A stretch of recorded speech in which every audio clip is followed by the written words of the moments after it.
I told my sister I'd never date my husband now. He overheard and walked out. I remember the moment like it happened yesterday, even though it's been weeks. It was one of those random afternoons, the kind you never expect will blow up your entire life. My name's Lindsay, I'm 32, and if you'd asked me 2 months ago how things were going, I'd have said I was content. Not jumping with joy ecstatic, but definitely not miserable. My marriage to Derek was stable, comfortable. We'd gotten into our routines, and sure, maybe I'd sometimes daydream about different lives, but I never expected one offhand comment could unravel everything. Let me set the scene. I was in the kitchen, leaning against the counter with a cup of tea, talking to my sister Danny on speakerphone. Danny's a year younger, but acts older. She's the calm, logical type who rarely freaks out. I'd hopped on the call to catch up, but as usual, it shifted into me venting about random stuff. I guess I was feeling bored with life that day. Derek was in the other room, probably scrolling on his phone or checking work emails. He'd come home from his job about an hour before, quietly, as he always does. I said to Danny at one point, sometimes I wonder if I'd even date Derek if I met him now. I let out this snorty laugh, the kind I do when I'm trying to seem casual but actually want attention. Danny didn't respond right away, which made me keep talking. Like, if I could rewind time, I'd probably pick someone more, I don't know, interesting or adventurous. Derek's kind of a homebody, always on his phone. I half expected Danny to jump in, laughing or telling me to watch what I say. Instead, she just made this small, uncertain noise in her throat. Linz, she said eventually, are you sure you want to say that out loud? But once I'm on a roll, sometimes I can't stop. I shrugged, even though she couldn't see me, and said, I'm just venting, okay? People say stuff all the time they don't really mean. You get it, right? Danny exhaled. She's used to my dramatic outbursts. If we were in person, she'd have given me that seriously. Watch yourself look. But we were on the phone, so she just listened. The silence that changed everything.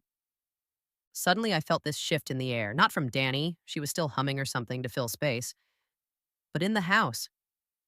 It felt colder or heavier. You know when you sense someone walk into a room behind you, or that intangible moment when a conversation should keep flowing but abruptly halts? I turned my head enough to glimpse the doorway leading from the living room into the kitchen. And there he was, Derek, standing stock still with the strangest expression on his face. Blank, but at the same time, heartbreakingly wounded. I froze, phone still in hand, Danny's voice still droning on. She didn't realize I'd stopped responding. Derek's gaze met mine for a split second, enough to tell me he'd heard. He'd definitely heard me say I wouldn't date him if I met him now. My stomach flipped. I expected him to say something, maybe yell, maybe demand an explanation. But he just blinked, nodded almost imperceptibly, then turned on his heel and walked straight out of the front door. The moment the door closed, I felt an actual tremor go through my body, like my entire nervous system realized I'd messed up in a big, big way. Stunned, I ended the call with Danny, who was mid-sentence. I might have said something like, I'll call you back. But I'm not even sure. I rushed to the living room window, peeking out just in time to see Derek stepping into his car. He pulled out of the driveway without so much as a glance toward the house. My heart started pounding, confusion mixing with a bizarre sense of anger. He just left? Over that? Seriously? My first instinct was to roll my eyes, to blame him for overreacting. He's just being dramatic, I told myself. He'll go for a drive, maybe to the store, and be back for dinner. We'll talk it out. But dinner came and went, and no sign of Derek. I texted him once around 7 p.m. Hey, you okay? No reply. Called him at 8:30. It rang through voicemail. By 10 p.m., I was flipping between mild panic and stubborn annoyance. Who leaves their wife like this? I stayed up until midnight, half watching some random Netflix show, half staring at the front door. He never came back. When I finally dragged myself to bed, I was exhausted but couldn't sleep. My mind replayed the scene of him in the doorway, that blank look. I also heard my own words echoing. I wonder if I'd even date Derek if I met him now. Even as I tried to downplay it, something nagged at me like that was a harsh statement. But I brushed it off, telling myself he was the one in the wrong for storming out. Didn't couples vent about each other all the time? By morning, I expected to find him on the couch or rummaging in the fridge, the typical, let's pretend last night never happened routine. But nope, his side of the bed was still undisturbed. His toothbrush and shoes still there. He hadn't come home at all. I texted him again, can we talk? No answer. That little twinge of anxiety turned into a pulse of fear. Derek was never the type to do the silent treatment. Sure, we'd argue occasionally, but he'd usually be the calm one, the one who'd encourage me to talk it out. This time, he was the one ghosting me, and I hated it. After pacing the house for an hour, I called Danny back, explaining what happened. She sounded alarmed. Linz, you told me you were just venting, but obviously you said something that cut him deep, she said. I fired back. He overheard a private conversation. I'm allowed to speak my mind with my sister, right? But even as the words came out of my mouth, I felt a pang of guilt. Allowed? Sure. But was it right? Danny gently suggested, maybe you should apologize. He might be feeling unloved or humiliated. I scoffed, telling her he shouldn't have been eavesdropping. Like that justified everything. Deep down, though, I knew I was deflecting. The truth was, I'd said something I didn't entirely mean, but it still kind of held truth. Sometimes I do wonder if we'd still click if we met as strangers today.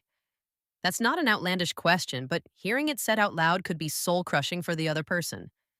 No word from Derek. The hours kept ticking by and still nothing from Derek. The weirdest part was that he'd left all his essential stuff behind. His laptop, his toothbrush, clothes. So it wasn't like he'd moved out. He just vanished with his phone and wallet. By late afternoon, annoyance switched to worry. Could something have happened to him? But I reminded myself that Derek's an adult, not the reckless type. If anything, he's the most predictable person I know. I tried calling his mom, but she hadn't heard from him. That actually worried me more. Usually, if he needed space, he might crash at his buddy Mark's place or maybe confide in his mom. But apparently, he hadn't. My nerves flared. I called Mark, who said Derek hadn't reached out. That sense of, oh God, where is he? Climbed steadily in my gut. That night, I barely ate. My phone never left my hand. By midnight, I was numb, refreshing my texts like an idiot, as if maybe his message would appear if I just checked often enough. I teetered between wanting to cuss him out for ignoring me and wanting to crumble into tears because maybe he was genuinely that hurt. Finally, exhaustion won. I crawled into bed more mad than scared, telling myself I'd get a good night's sleep and figure out a plan in the morning. Except I didn't sleep. My mind would not shut up, replaying memories. That time we got married at 23, all starry-eyed. That time I teased him in front of friends and he took it on the chin. That time I told him he was my rock. And now I literally said I wouldn't even date him if I met him anew. Could I blame him for feeling betrayed? Morning came and still no sign of him. No texts, no calls. A mild panic settled into my chest. I tried to distract myself with work, but each email felt meaningless. My mind was stuck on the question, is he done with me? By mid-afternoon, I snapped. I needed to find him. If he wouldn't come home, I'd go to him. First stop, hotels. I know it might sound extreme, but I started calling local hotels. I realized how desperate that looked, like some controlling spouse. But I needed to confirm if he was safe or just ghosting me. My second or third call actually struck gold in a sense. I recognized the hotel's name from our shared bank statements. I quickly logged into our account, and sure enough, there was a charge from that same day. He's at a hotel. I hopped in my car, heart hammering. The drive took about 20 minutes, and I spent every second rehearsing what I'd say. By the time I walked into the lobby, my palms were sweaty. The desk clerk gave me a polite smile, asked if I needed a room. I said, actually, I'm looking for my husband. I believe he's staying here. The clerk's face tensed, privacy policy mode. She politely told me she couldn't confirm any guest's info. I tried explaining I was his wife, that it was an emergency. She apologized, repeated her script, wouldn't budge. I felt tears prick my eyes from frustration. He's under the same roof, I thought, just a few floors above me, and he won't talk to me? Something in me snapped. I almost caused a scene, but a shred of dignity held me back. I left the hotel, adrenaline pounding, and sat in my car, uncertain whether to cry or punch the steering wheel. That's when the reality set in. Derek had chosen to hide away in a hotel room, ignoring my existence. Maybe he's more hurt than I realized. By day 3 of his disappearance, my worry turned into anger, and then back into worry. I was pacing the living room, phone pressed to my ear, leaving a quick voicemail. Derek, can you just tell me you're okay? We can talk, or not talk, but at least let me know you're alive and well. No callback. My sister tried to console me, but I snapped at her, telling her to butt out. I was a mess, an anxious, angry, guilty mess. Late that evening, right around 11 p.m., I was tidying up aimlessly when the front door opened. I froze, heart skipping a beat, expecting Derek to appear with some sort of explanation. He did walk in, calm as ever. No slamming the door, no dramatic entrance. He set a small bag down by the couch, looked at me with a face I couldn't read, and just said, "We need to talk." We ended up in the living room. I felt defensive. For some reason, even though I'd been craving his return, I couldn't just melt into an apology. He started softly. I needed space. My arms folded automatically. You could have told me that instead of vanishing for days, I retorted. He sighed, rubbing his hands like he was trying to keep warm. I couldn't figure out how to talk to you after hearing what you said, he admitted. So, yeah, I left. Maybe that was wrong, but I didn't know what else to do. I rolled my eyes, or maybe I just made a face. Oh, come on, Derek. You overheard one conversation. Everyone vents. It's not like I said I hated you or wanted a divorce. He gave me a sad, almost pitying look. No, you just said you wouldn't date me if you met me now, which is basically the same thing. That stung. I fired back. Not the same. God, you're being dramatic. He exhaled, a shaky exhale, and said, You can't dismiss it like it's nothing, Lindsay. You basically told your sister I'm not good enough for you. My heart tightened. I never said that. I wanted to argue, but maybe I implied it. He continued, his voice trembling. Do you realize how humiliating that is? Hearing my wife talk like I'm not worthy of her time in the present day? Something inside me twisted. I wanted to lash out, but guilt was gnawing at me. I tried a different angle. Why'd you just run off, though? Why not stay and confront me like an adult? He looked at the floor, whispering, because I was too hurt to argue. And I knew if I stayed, I'd blow up or break down. Neither felt right. I clenched my jaw, not liking the logic, but also not having a great counter. We stood in silence for a moment, the tension thick. Then I blurted, So, you're ignoring me forever, or do you want to actually fix this? He lifted his head, eyes narrowed. Fix what? You said you're not sure you'd date me now. Is that a fixable thing, or is it how you truly feel? I stumbled over my words. I I was venting. Everyone wonders about what if we met today. Scenarios. Doesn't mean I actually. He cut me off. What if I said the same about you? That I'd never date you again if I met you now because you annoy me or changed physically or just plain bore me? Would you shrug it off? That shut me up. My stomach flipped because I realized if the roles were reversed, I'd be devastated. Instead of escalating into a screaming match, Derek simply said, Look, if you don't want me, I can leave for good. I just need the truth. Are you unhappy? Or was that a random, flippant statement you regret?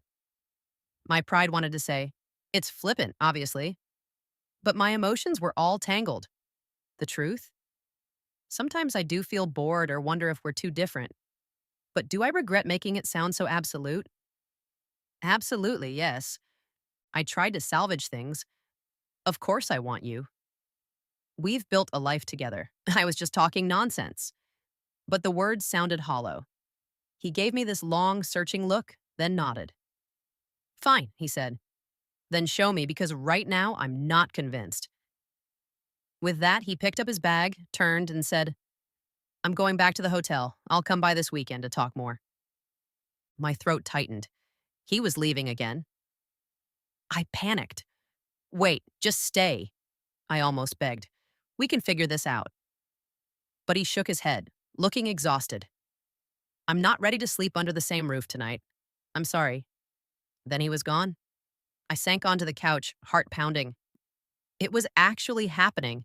He was physically detaching from me, and I had no clue if we'd come out the other side intact. The next few days were surreal. He'd occasionally text me short messages about picking up mail or grabbing some clothes. It was painfully polite, like we were roommates who barely know each other. My sister kept telling me to apologize sincerely. Admit you messed up, Linz. But I was caught in this loop of he overheard me. It was a private talk. The part of me that needed to preserve my ego was strong, even though my heart was screaming for me to drop the facade and say sorry. Nighttime was the worst. Lying alone in our bed, I'd stare at the empty space where he should be. I hated the quiet. I hated that he'd read or watched something in a hotel bed instead of next to me. And I was too stubborn to say all this to him. Instead, I'd text short, ambiguous things like, hope you're okay, or wish you'd come home. He rarely replied, and if he did, it was something like, I'm fine, we'll talk soon. Eventually, I realized we couldn't keep dancing around the real issue. I called him on a Friday night, fully expecting voicemail, but to my surprise, he answered. No, hello, just a clipped, Lindsay, what's up? I took a shaky breath, diving in. We can't live like this. I need to see you. Please come by tomorrow. He paused. I thought he might say no, but then he said, all right. Tomorrow morning, 10 a.m., I'll be there. My heart soared and plummeted all at once. Relief that he agreed, fear about what might happen. Saturday morning, I tidied the house compulsively, then sat on the couch, nerves twisting.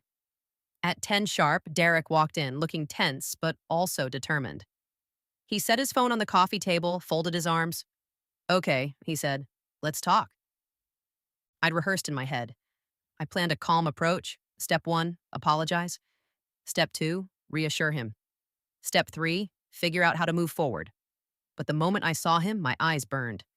I ended up blurting, I'm sorry, Derek. I never meant to hurt you. I swear it was just a random vent. He exhaled.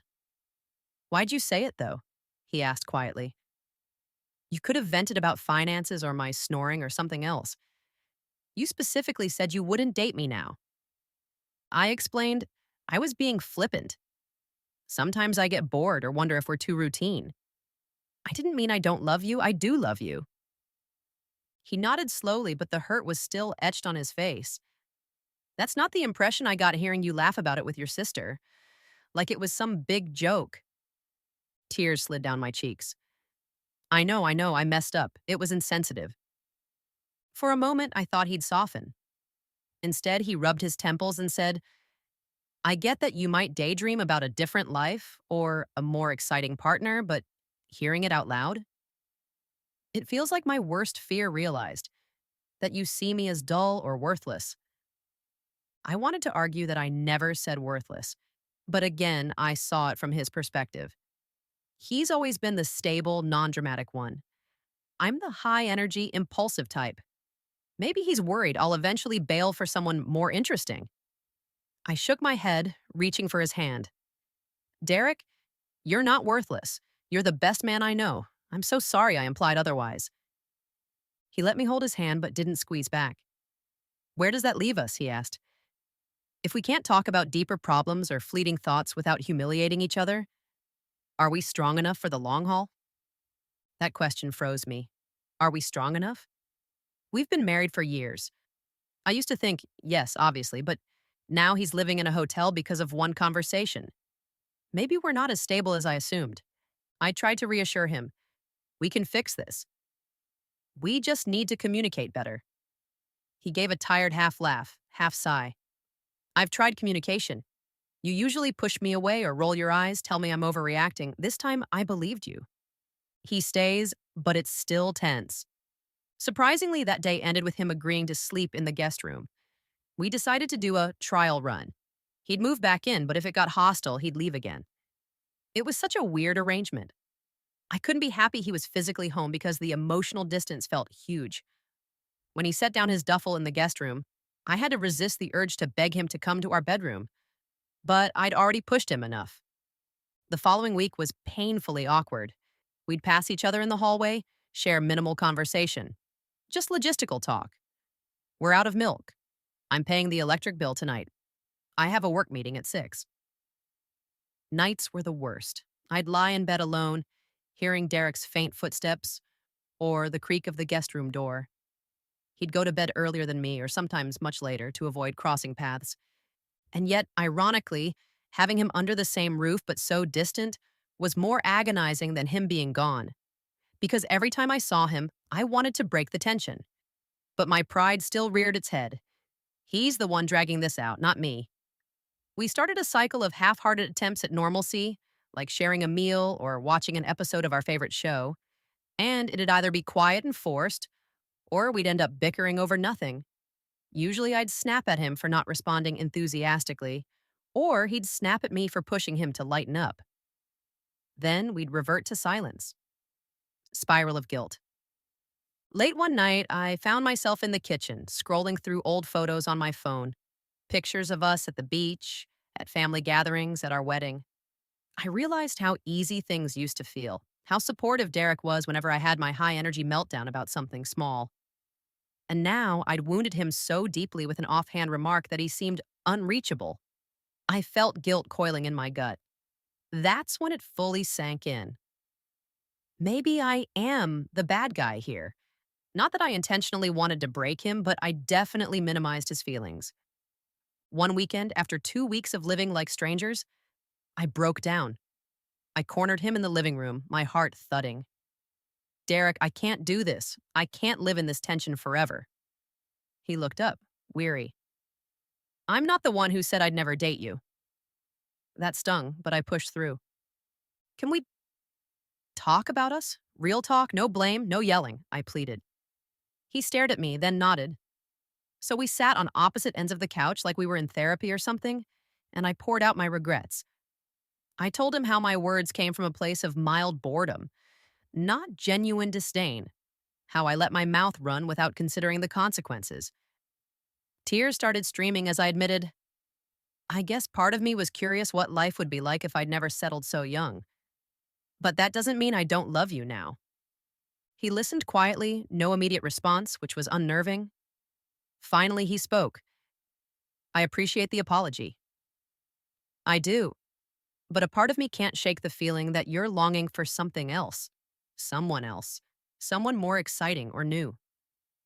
I bit my lip, tears still rolling. I get that fear, but I'm not leaving. I just had a moment of toxic daydreaming. Everyone fantasizes sometimes, right? He sighs. His shoulders slumped, releasing tension. Sure, we all fantasize. But to hear you articulate it so casually like I'm a stale leftover, it cut deeper than you realize. My throat constricted. I know, and I'm so sorry. We ended up hugging, me sobbing into his shoulder. For a few precious minutes, it felt like we might be okay. But real life is rarely a neat resolution after a single hug. The next day, he still insisted on sleeping in the guest room. The day after, he avoided extended conversation. I realized it wasn't an on-off switch we could fix overnight. We'd need time to rebuild. The biggest gut punch came a week later. I was out grabbing groceries, my mind mostly on autopilot, when I spotted Derek in the store. He was with a colleague, or friend, not sure who she was. A woman about our age, laughing with him at the checkout line. They seemed close, or at least comfortable. My stomach flipped into fight-or-flight mode, jealousy roaring up. I half-ducked behind a shelf so he wouldn't see me. As I peered, I realized he's smiling. He looks relaxed. That's a smile he hasn't shown around me in weeks. I wanted to storm over, but pride said no. So I lingered until they left, fuming with questions. Why does he get to be carefree and happy with someone else while I'm over here dying inside? Later that night, I confronted him, badly, accusing him of flirting or stepping out on me. He was furious, telling me, Are you kidding? I literally went for groceries with a coworker after work. The tension soared again. We spent another 2 days not speaking, undone by my meltdown. Eventually, we reached a turning point. I'd stayed home from work one day, barely functioning. He came home from his job, found me on the couch in tears. Instead of turning away, he sighed and sat next to me. "We can't keep doing this, Linz," he said softly. "We either figure out how to move past your remark and my reaction, or we end it, because living in limbo is killing us both." I sniffled, nodding. "I'm tired of limbo too. I want us back. I miss you in our bed. I miss joking around with you. I miss everything. I was being a jerk, but I'm trying to grow." In quiet moments, I reflect on how easily a single flippant statement can tear down years of trust.